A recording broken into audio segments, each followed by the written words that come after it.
Hey guys, ரொம்ப நாளுக்கு அப்புறம் I have reached UAE. So இன்றைக்கி ஒரு ப்ரமோஷன் டே தாங்க. அங்கே அவங்க என்னை கூட்டிகிட்டு போனது துபாய் ஃபெஸ்டிவல் மாலில் இருக்கிற art of living and cafe அப்படின்ற ஒரு கஃபேல தான். உள்ளே போனால் வேறு level ambience and outer view பற்றி சொல்லவே வேண்டாம், அவ்வளோ சூப்பராக இருந்துச்சு. போன உடனே அவங்க எனக்கு மெனு கார்டு கொடுத்தாங்க, என்ன வேணும் ஆர்டர் பண்ணிக்கன்னு சொல்லியிருந்தாங்க. அப்போது நான் ஆர்டர் பண்ணது சிக்கன் ஆல்ஃப்ரெடோ பிஸா அண்ட் ஒரு ஹாட் சாக்லேட் தான். சாப்பிட்டு அங்கே தாங்க ஹைலைட்டு. ஏன்னா எனக்கு ரொம்ப பிடிச்சிருந்தது அந்த pizza and hot chocolate. Hot chocolate வந்தோடனே நான் குடிச்சு முடிச்சுட்டேன்.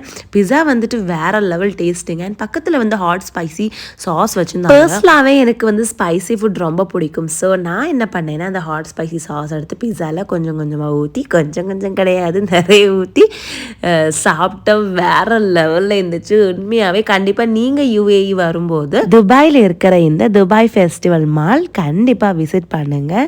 ஸோ நான் ரிட்டர்ன் போகிற டைமில் தான் இந்த மாதிரி குட்டி குட்டி மினியேச்சர் பொம்மை பார்த்தேன், ரொம்ப க்யூட்டாக இருந்துச்சு. அதான் நான் வந்து வீடியோ எடுத்திருந்தேன். ஸோ இந்த வீடியோ உங்களுக்கு பிடிச்சிருக்குன்னா லைக் பண்ணுங்கள், ஷேர் பண்ணுங்கள், சப்ஸ்கிரைப் பண்ணுங்கள். பாய் பாய்.